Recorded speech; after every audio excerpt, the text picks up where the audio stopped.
Okay, we're live. I take it you've heard about the men arrested for manspreading? Oh yeah, I heard about that. Actually, Mad Cat wrote about that for the Honey Badger Brigade blog just yesterday. It's quite a crazy situation, and it partly stems from what is suspected to be a quota system regarding arrests in the area in New York, but it seems to more often target men and men of minority status than it does women. And this man spreading thing, it looks like that's exclusive to men. Women haven't been arrested for anything of that nature at all. It would be interesting to see someone get arrested under that for having made way too many shopping bags, for instance. Yeah, definitely. Well, apparently the rule that's being broken is taking up two seats. So conceivably, somebody could be arrested for simply sitting, you know, over two seats because they're too big to fit in one, which happens with women's butts more often than men's. Oh, definitely.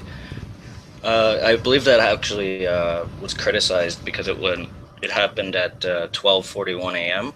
and the person doubted that there would be that many people on the train anyway. So I think it was a quota thing.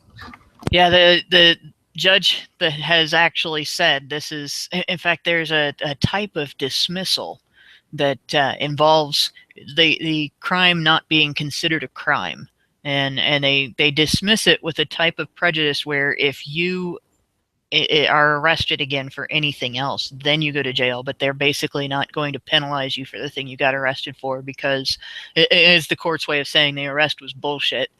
But if you get in trouble again, we'll stop considering it bullshit. But in this particular situation, there's not actually a law being violated. And in the group which has highlighted this type of arrest refers to the type of arrest as broken windows enforcement, meaning because the officer finds something that is disruptive or is disapproved or whatever, they blame the nearest person or they blame the individual for something that isn't necessarily illegal or wouldn't elicit an arrest ordinarily, and they book them for that. Okay, that manspreading's pretty much been beaten into the ground by everybody, so we can move on to let me see here. Got a bunch of tabs open here. This one I thought was funny, and it'll dovetail with the next one. A cyclist was removed from a nude race after getting an erection. Did you hear about that one? No, I haven't heard about that one. So they had a race where everybody was nude, and then they ejected somebody for having a biological response. That's it. I'll send you the link right now in the chat.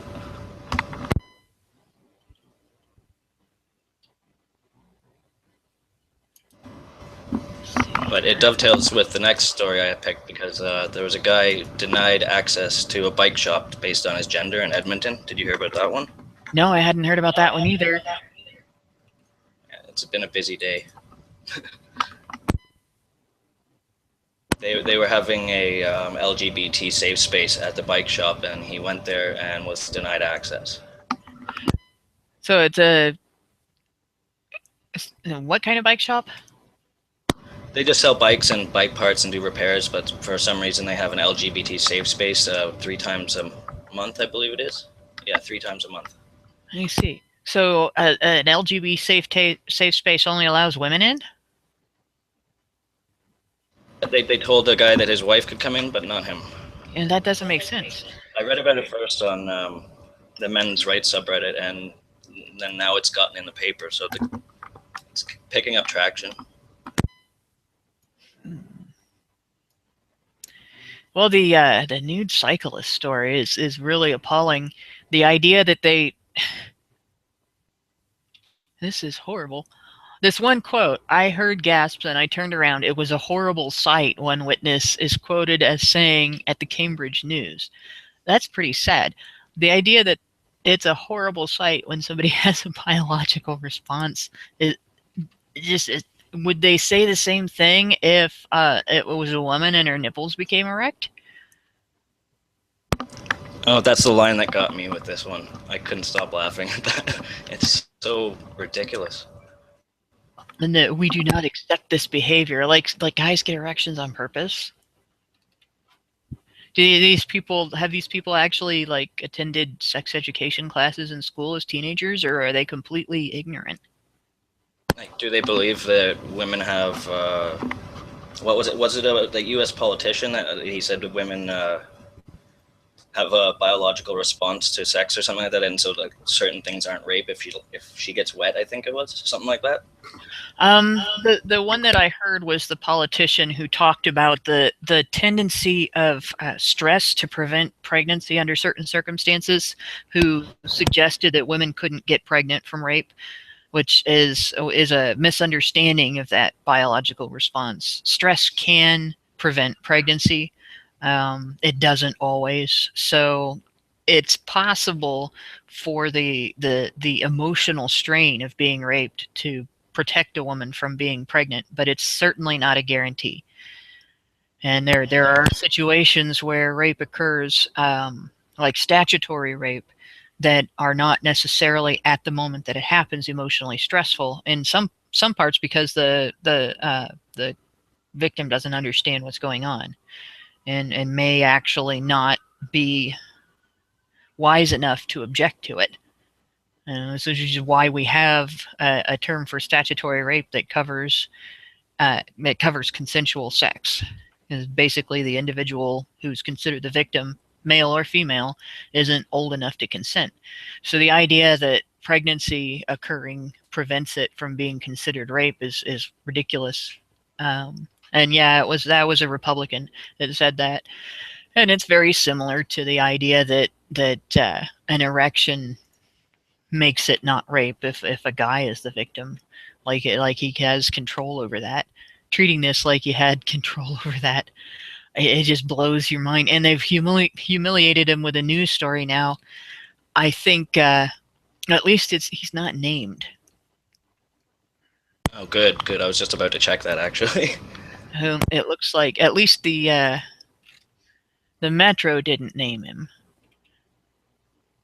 And there isn't a picture of him like the fucker and the pussy guy that got fired from Ontario Hydro.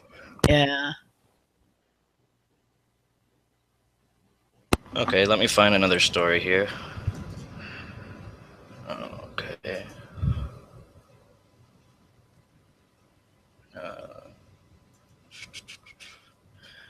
Gay teen forced to have sex with his mother to cure him. This took place in India. I'll send you the link.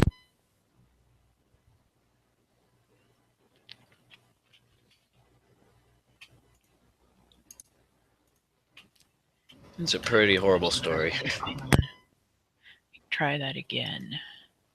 My computer did not like that for a minute. Well, it is a gay website. Maybe your computer's a homophobe. It might be. It just didn't like one of the scripts on the page. Was this an official thing? What do you mean? Oh yeah, here we go.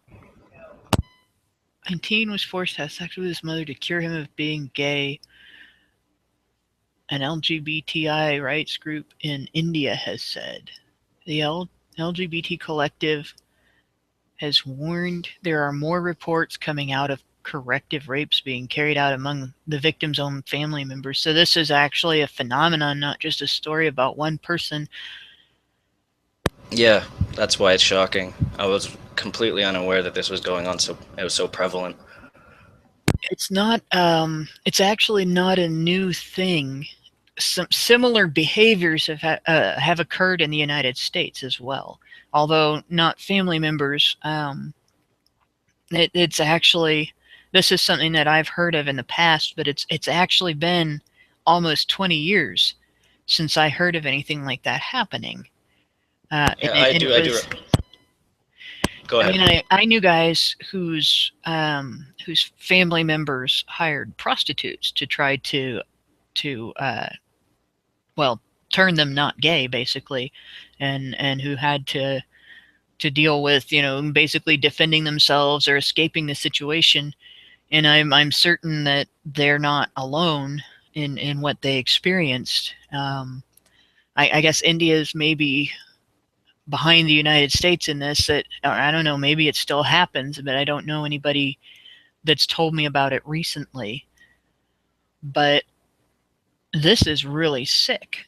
This is a lot like, and there used to be, I guess it would be back in the 50s, there used to be a method of psychological treatment, supposed treatment, which is really brainwashing and abuse, that was purported to be a cure for homosexuality as well. And it was really brainwashing tactics and bullying tactics against the individual to make them essentially fake being straight when they just weren't. And it caused people a lot of mental health conditions, mental health breakdowns and things like that, because they were pushed to become something that they were not. It's an incredibly abusive thing, and it seems to have been more prevalent against men. There's always been a little more tolerance for lesbianism than there has been for gay men. Gay men are more pressured to get married. Men even who are just bachelors all their lives are pressured to get married, and they're not considered adults, and they're not considered productive unless they're supporting a wife and children. Whereas it's always been kind of seen as enlightened and empowering for women to wait, or simply not adhere to relationships with men. So, I mean, even the term bosom buddies originally comes from it being tolerated that girls will play around with each other. I didn't know that. That's interesting. Yeah, and it's this idea of trying to change someone's sexuality by behavioral. Well, I guess they would consider it a therapy when it's really not, but behavioral manipulation. This is nothing new. It's a particularly despicable thing to do to somebody, and it's a horrible misconception that is still apparently more prevalent in India than it is in the United States. But I think yeah, and it even says here in the story, homosexuality is not only taboo but expressly forbidden. It's basically it's more of a taboo there now than it is here. I'm certain it's Yeah, probably that way in other countries where where religion is more of a prominent feature of their society.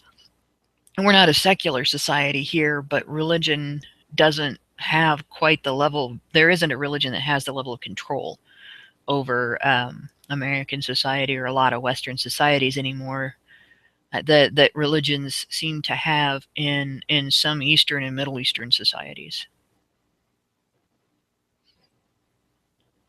So that would explain some of it, but it's definitely a very sick situation there. okay, I've got one more, and I don't know if you want to bring up anything yourself afterwards, but let me just click on it here. The Supreme Court has struck another blow for free speech Monday, ruling that threats made over the internet are protected unless they are malevolent or reckless. I'll send you the link. Oh yeah, I did read that one earlier. That one I'm actually going to talk about a little bit tomorrow on our Gamergate show as well. This is actually a pretty big victory in some ways. What the Supreme Court just did was differentiate between a threat and a threatoid. I don't know if you're familiar with the term threatoid and where it came from. No. Okay, well, the first place I heard of it being discussed was in atheism forums, and so the social justice invasion of various sort of nerd culture areas sort of hit the atheism forums first with the whole atheism plus thing, which was atheism plus feminism. Oh, I'm And aware. yeah, there was a big blowout over that. Now I'm not really involved with atheist forums because I can't really consider myself an atheist per se. I'm not really. Uh, I'm not specifically my way of being religious isn't very conventional. I'll just leave it at that.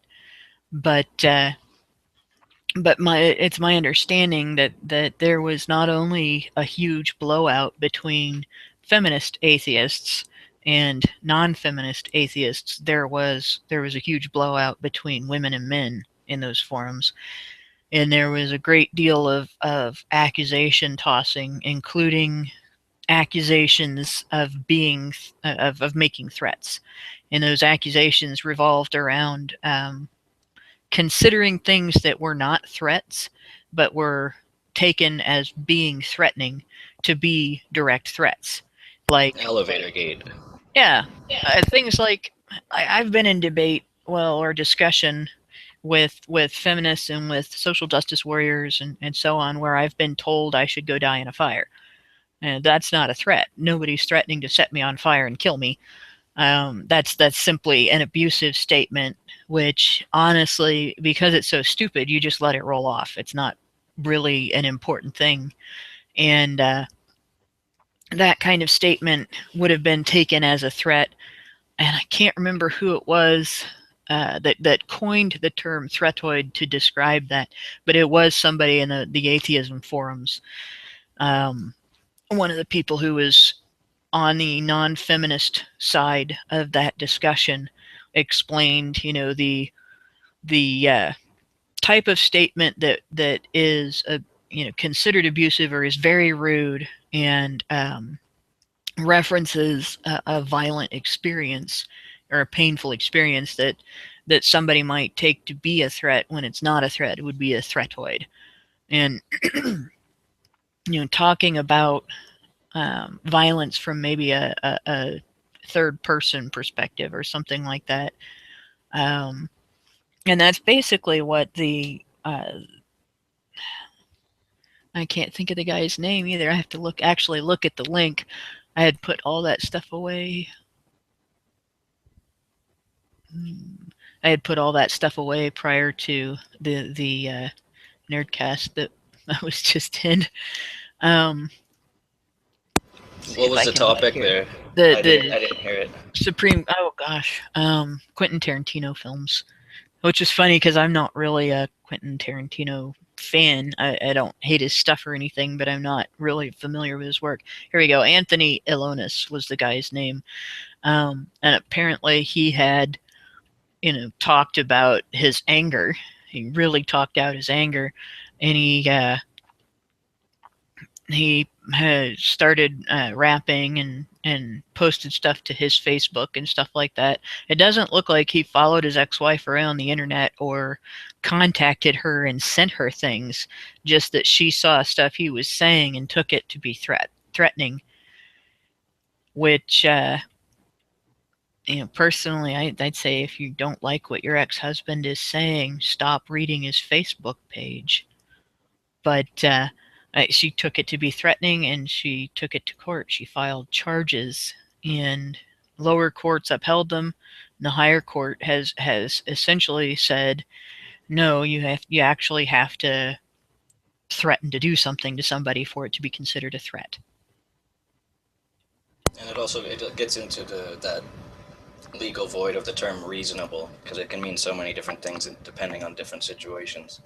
And I mean, I've been in a situation personally where I can tell you very easily the difference between a credible threat and threatening language, which is not the same thing. I mean, I've had somebody actually threaten to come to my house and kill my whole family in the past over disagreement that essentially was, at the time, we didn't realize our neighbor was a drug dealer, and we had been accustomed to using the house next door as a backdrop for senior portraits at my parents' house. We did senior portrait photography, and we were also using my mother's flower garden as a backdrop. And on the other side of the flower garden was the backyard and the garage of the property next door. Well, the guy living there was holding drugs in his garage and transferring them back and forth between the garage and the house and selling them to people. And the continued photography in our backyard led to a major dispute between us and him. And that's a threat that you take seriously. Although we would have taken it a lot more seriously if he had not had a stoma and a vocalizer. It doesn't seem very threatening when somebody says something like that to you. Who is he was also dying of cancer, and so he was not in very good shape. So we were not afraid of him, and we ended up not reporting the threat. Now, had he been a big, strong, gun-toting, instead of dealing with a bag full of stuff, like literally he would get his stuff in a fast food bag, and that was his entire stash.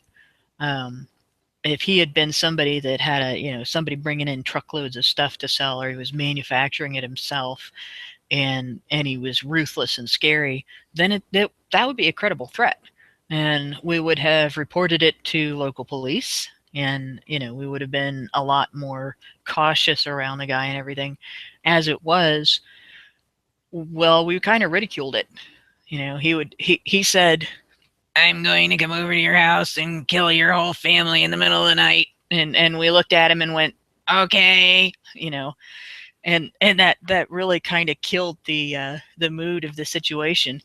And it's one of those things where you're online, you don't necessarily have those nuances, but if you're dealing with somebody that you personally know, you still have to be able to evaluate the situation, and you still have to be able to. It's more than just a reasonable person would interpret this set of words as a threat, and you have to take into consideration who you're dealing with, what kind of behavior they've exhibited in the past, what do you know of the person, what kind of capability does the person actually have, and so on.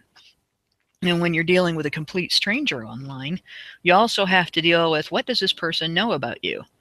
If I'm anonymous online, or I'm if I'm online, even under my real name, but I'm talking to people who have no idea where I'm from or where I live or anything like that, and they say, "I'm going to come to your house and kill your whole family," and I ask them, "Oh, really? Where do I live?" And they can't answer that. It's still not a credible threat.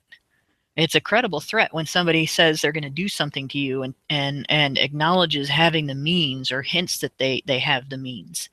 And it's really becoming a situation now where people are taking things on the internet a little too seriously, um, and people are taking things on the internet a little too far, and people are exploiting the tendency to be protective, say, of women, in very large ways. I mean, this specific uh, issue is what made the literally who's of Gamergate. Pretty much to a woman, they all rose to I guess, internet fame by claiming to be endangered by people who've said things to them like, "We're raping you right now with our 9,000 penises," or "You should go die in a fire," or even just, "I think what you said is wrong because reasons." And it's that's why I was saying this is a major victory for free speech, in that it has allowed the court systems, it's put the court systems in a position where they are not sort of slave to a black and white definition um, of disapproved speech, of illegal speech, and they're allowed to actually go through and say, well, is this a real threat, before they treat somebody's speech as an actual act of aggression against another person, on a level where the aggression itself would be illegal. I'm just curious. Have you received many threats because of your work against feminism? Well, the worst one I ever had was actually not a physical threat against myself. Um, it's been about 6 or 7 years ago now that I started covering a story that eventually I published a different version of the way I told it, essentially a much more condensed version of it on A Voice for Men, under the title 7 Years in Hell. I originally wrote about the case that story is about on a website called gather.com. Those posts are no longer up. In fact, my work on the site, I don't think my work on the site is still there anymore because I can't get into my account. The site changed and everything's gone that was mine. But when I originally wrote about it, I wrote about it because it was happening to a friend of mine. I wrote about it from a much more emotional perspective. I was very angry about what was being done to him. The case involved his ex-wife abusing the court system, the entire legal system, really, using the Violence Against Women Act as a tool of harassment and other abuse, psychological abuse. And when I originally wrote about it, she found the posts, and now I had kept it anonymous. I had not given his name. I hadn't given her name. I had given details of the case, but not to the level where anybody who wasn't part of the case would have been able to pick her out and say, "Well, this is about her," or even him. And she found it, and she outed herself in the comments, gave her real name and everything, and then flagged it with the website administrators as or administration as a as harassment and as a violation of her privacy. And when she did that, she also posted a link to it in a discussion forum for a domestic uh, violence victims advocacy group. And when she posted that link, that group just flooded the posts, my posts, with comments. I didn't know enough at the time to archive those, or I would have. And I had everything on there from people telling me I should get raped, and people telling me I should die in a fire, and people telling me that I must be, I must be pro abuser and that I was a rape apologist and all this other stuff. But the one threat that was an actual threat was the individual who told me they were looking into finding out where I lived so they could send child protective services to take my children. That's And the worst. That's so fucking despicable. yeah, the ironic thing was the 7 Years in Hell story is a story of vexatious litigation using malicious prosecution, but it's essentially this woman manipulating government agents as a tool of, or agents as agencies as a tool of abuse against her ex-husband.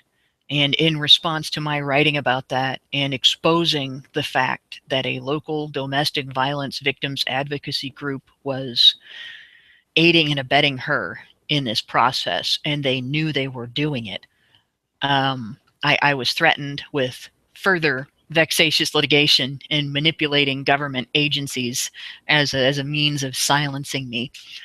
It didn't work, which, is part of the reason my Reddit name is now Onero's Grip won't STFU after my last shadow banning there, because I won't shut the fuck up. I'm not going to stop talking about these issues, and I can be threatened like that, and I will continue to talk about these issues. And that's what happened at the time. The only thing that did happen that was somewhat silencing is I ended up moving my work from that to a different forum because specifically the site was threatened with more vexatious litigation from the vexatious litigant herself. And I can call her that because the state of Ohio has called her that. She is on the list, Ohio's list of vexatious litigants. She's actually been found to be one in court, and the court also denied her appeal, so it's not slander or libel or anything to use that term. It's an official designation. Just like if somebody is convicted of a crime, they can be referred to as a criminal. It's an official designation. But in any case, because she did threaten to sue the site, and that was a credible threat as well, because she has a pattern of behavior that demonstrates that she is not above doing it. I went ahead and did not argue with them about censoring my work on that site. And that actually was the inspiration for the start of the Breaking the Glasses blog. I reevaluated my writing and started with a 4-page article on vexatious litigation as a tool of abuse that is used in divorce disputes, and what to do if you are the subject of a false restraining order, and how to deal with somebody who is using vexatious litigation in that manner. And eventually I wrote about the case much later and published it as 7 Years in Hell on A Voice for Men. But that difference there between a credible threat, I had the individual saying go die in a fire, the individual saying to me I should get raped so I would know what it was like, and things like that. Those are threatoids. Those are not credible threats. The individual saying that they were going to try to find out where I live so they could call Child Protective Service was a semi-credible threat. At the time on the site, I was using my real name, but my real name doesn't just call me up on the internet. And so at the time, the individual would not have necessarily been able to find me. If they had been able to find me, there was no guarantee that just because they called Child Protective Services, my family would be threatened by that. But I will sue you if you don't take these down. That was a credible threat. That was coming from a person who has a habit of basically frivolous motions in court, frivolous charges, frivolous uh, case. Well, not frivolous cases, but basically frivolous civil action. Pretty much anything that she could use to attack. And so, once again, it comes right back down to, is this credible or not? And you pick and choose what you're going to take seriously based on the evidence. Because if you don't have that kind of a thick skin, and you don't have that wisdom and evaluation, you're pretty much paralyzed on the internet. You're going to come across stuff like that every day in discussing politics. Yeah, I've been on the internet since it started to get big, and I don't understand people without a thick skin. I just everything rolls off my back.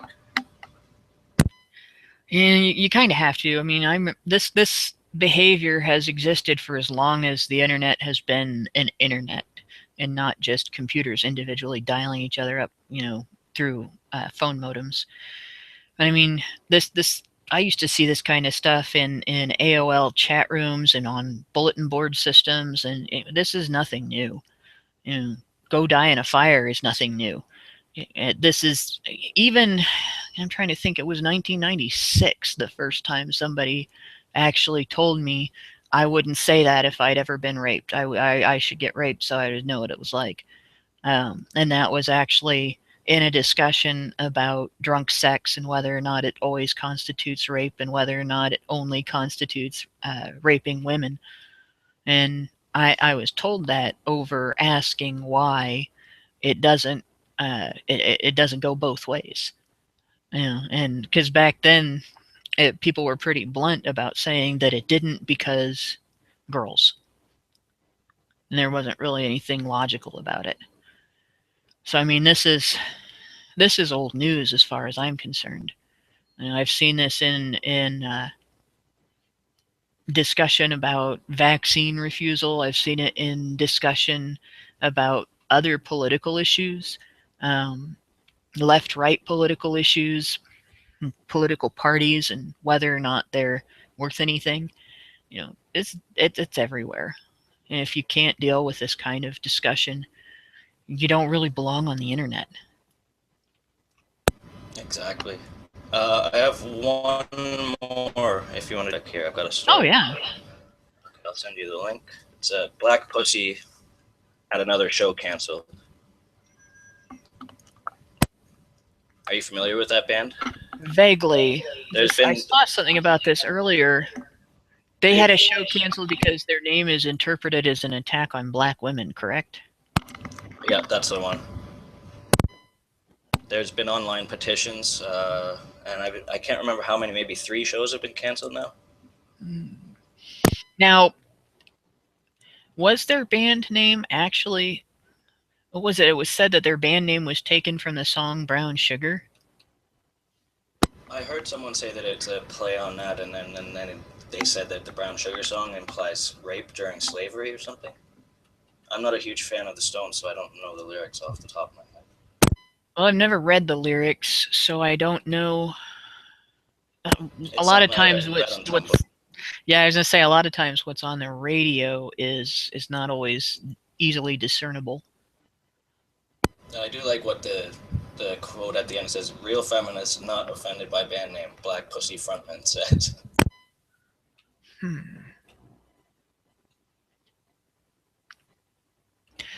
Yeah, this one I'm not incredibly familiar with. Now, I mean, the hard part about this is with reporting on a story like this, you don't know if everything that's being said is fact. This is one of the reasons why there is a MediaGate hashtag now on Twitter. There was calls for a Metalgate a while back. There was people Yeah, trying there's to. a Metalgate hashtag too. But the thing is, that's why I asked about the band's name, whether it's because I don't know that just because somebody said it in a publication that that's the case.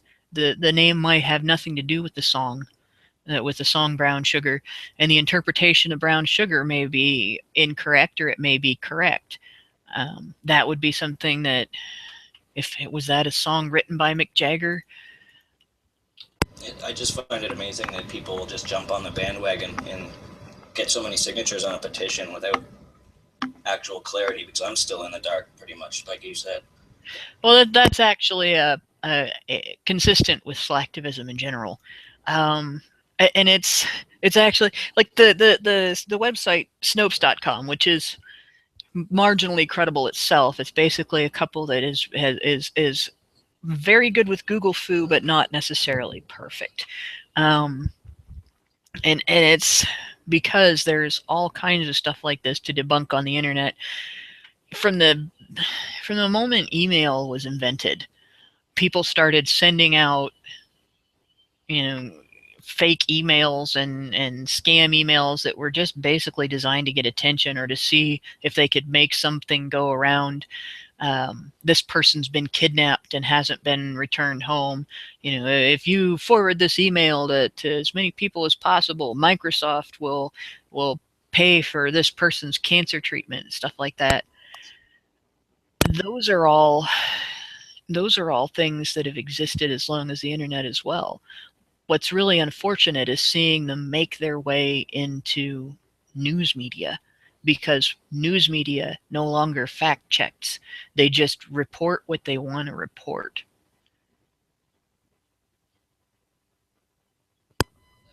Now, let's see. The Rolling Stone lyrics, or the lyrics of Brown Sugar, according to A to Z Lyrics.com. I don't even always know if these are accurate or not either. Oop, I can't hear you. Can you hear me now? Yeah, I can hear you now. Yeah, that site uses tracking cookies, just so you know. Yeah, I know my script trucker is actually going nuts over this, but it has been the most accurate um, site that I've found for lyrics. But yeah, it does look like it's like the first stanza is Gold Coast slave ship bound for cotton fields, sold at a market down in New Orleans. Scarred old slaver knows he's doing all right. Hear him whip the women just around midnight. So I mean, it's feasible that hmm. I still want to see if there's a link between Black Pussy and that, though. I mean, Yeah, I haven't seen anything that shows the band saying that. And if I did they see cover something the that song? shows, yeah, if I see something that shows the band saying it, do they cover the song? I'm just throwing it out there. I have no idea. It would be a loose link that they would jump on. I'm sure social justice warriors don't need much. That's true. Yeah, and that's the thing too. None of this is reason to boycott the band or tell the band that they can't play anywhere. It is reason, like, if you don't like the band's history or their taste or whatever, then I don't go watch them. Don't buy a ticket to the show.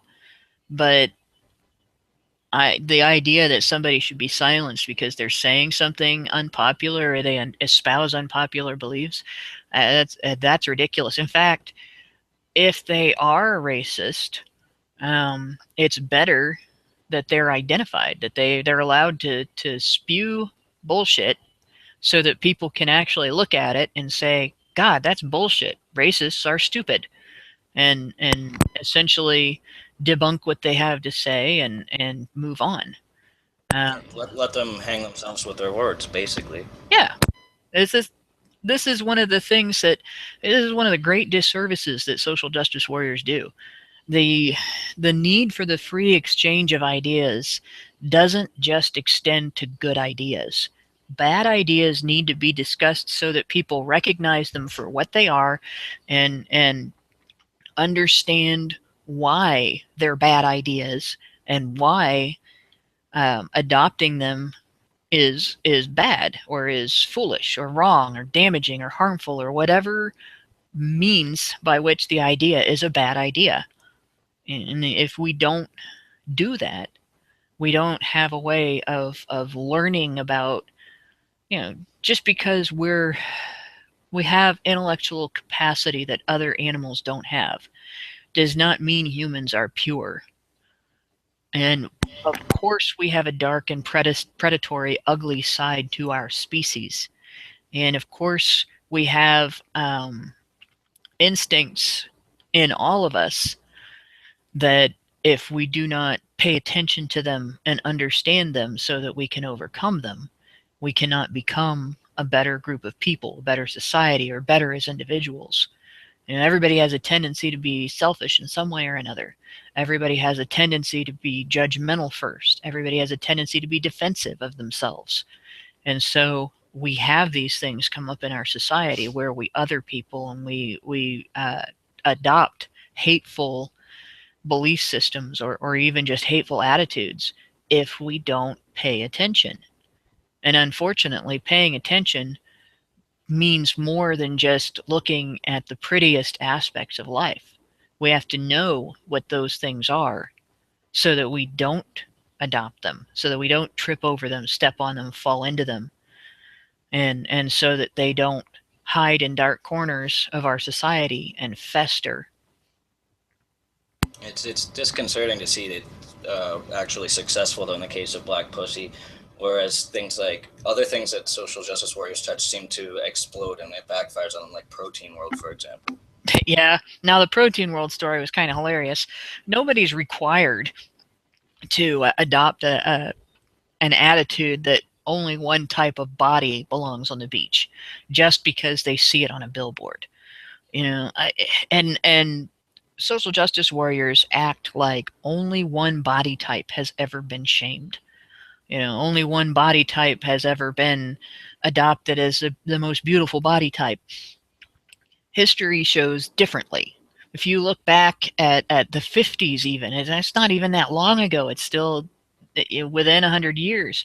It's a blink of the eye in the history of humanity.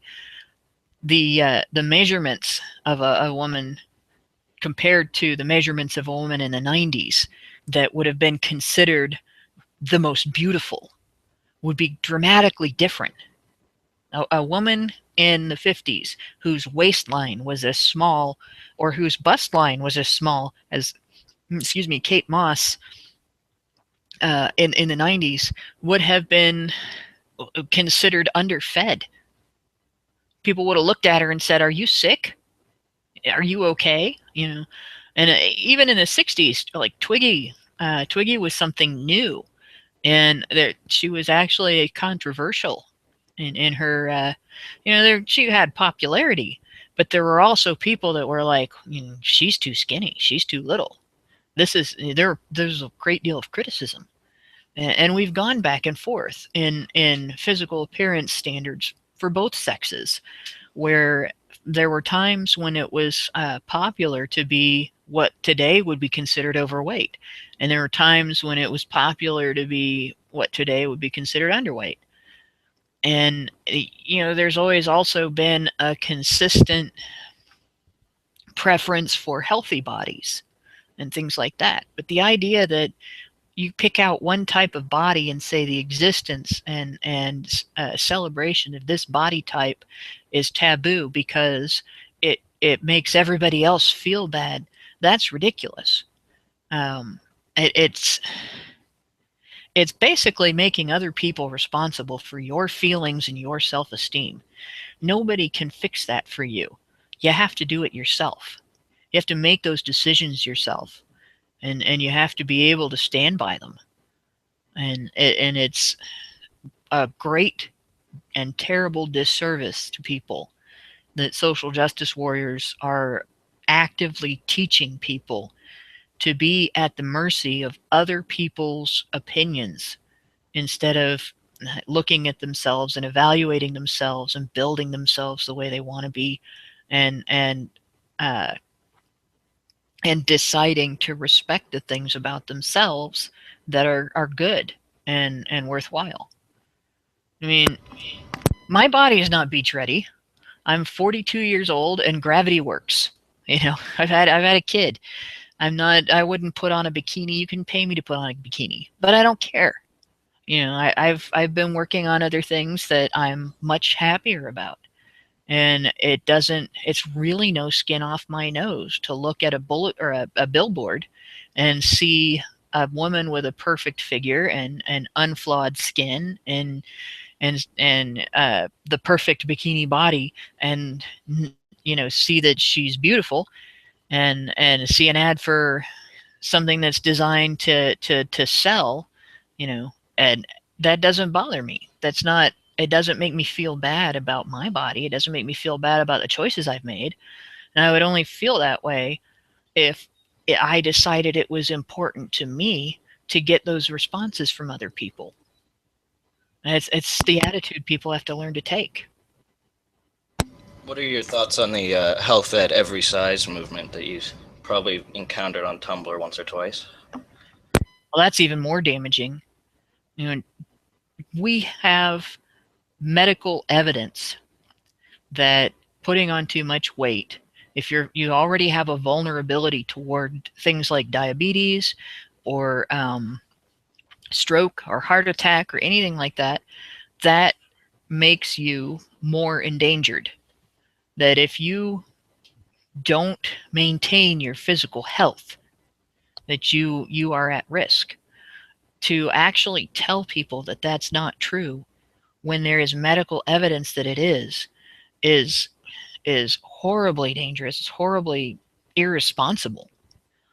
Just because we want to be able to accept people for who they are does not mean that we have to tell them that unhealthy choices are healthy. You could equate this to smoking. You really could. Um, I know people. My grandfather smoked for 40 years. He lived to be 95. The only cancer he got was the kind that you get when you get that old, whether you smoke or not, if you're a man. And it wasn't fast progressing or anything. It was pretty routine. And at the same time, on my father's side of the family, specifically on his mother's side, women who smoke get colon cancer before they're 50 years old. And I've lost family members to that. And my father, gave me the scary speech as a kid. This is what will happen to you if you smoke. Not what can, this is what will happen to you if you smoke. If you don't get colon cancer, you'll have a heart attack. If you don't have a heart attack, you'll have a stroke. You can't smoke. Well, I had asthma growing up and I couldn't anyway because I was allergic.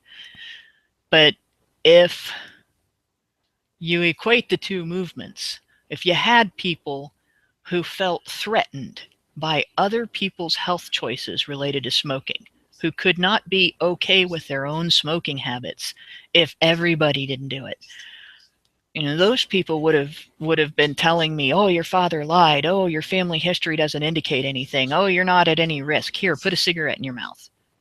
I don't see any difference in telling people that, and telling people that it is not dangerous to be overweight, that it is healthy at any size. It's a terrible, terrible disservice, and it's really unnecessary. And we can accept people having to without having to I don't know, coddle people like that. That's a good word for it. I've seen it said that if you don't on Tumblr, many people I've read it. They've said if you don't find large women attractive, that you're fat shaming and a misogynist. Well, hell, in that case, if they don't find poor men attractive, then they're money shaming and they're misandrist. Yeah. Exactly. Women women attract partners by being sexy, physically sexy. Men a lot of times attract partners by being fiscally sexy.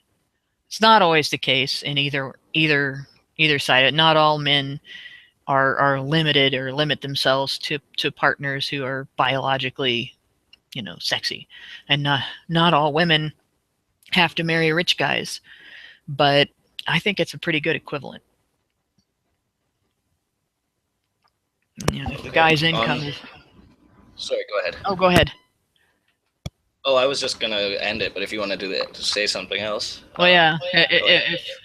If a guy's income basically is the most important thing to you, then you really are a misandrist. And actually, as a woman, you're a misogynist too, because that means you don't have any faith in your own ability to take care of yourself.